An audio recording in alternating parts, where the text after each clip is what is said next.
নমস্কার বন্ধুরা, নতুন একটা এপিসোড নিয়ে এলাম, নতুন blog. Welcome to our page Posto the beagle and YouTube channel Posto the pampered poach.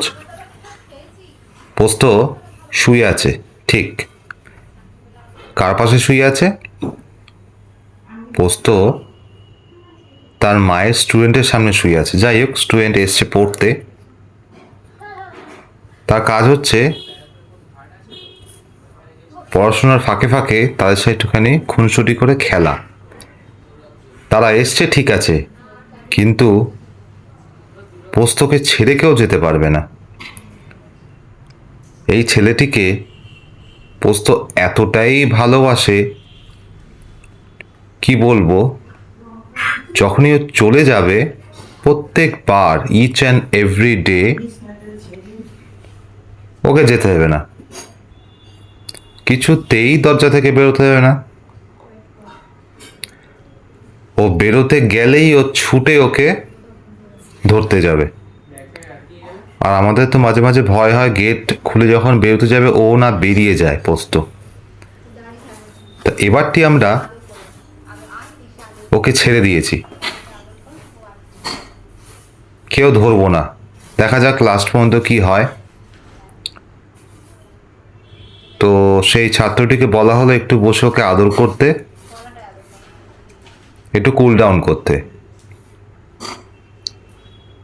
মানে ওকে একটুখানি সান্ত্বনা দিয়ে যাতে বেরোতে পারে, যাতে না চেঁচায়, ওকে না আটকায়, না কিছু করে।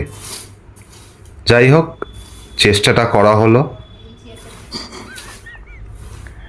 দেখা যাক চেষ্টাটা ফলে ফলে আসে না বিফলে যায়, দেখা যাক।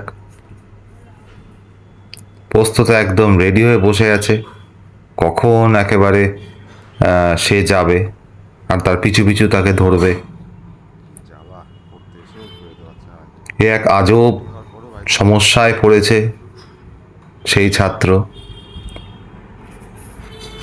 সে এসছে ঠিকভাবে, যেতে পারবে না, গেলেই তার সমস্যা।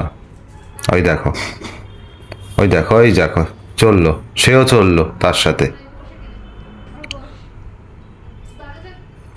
এ তো খুব মুশকিল। তো আমরা কি করলাম,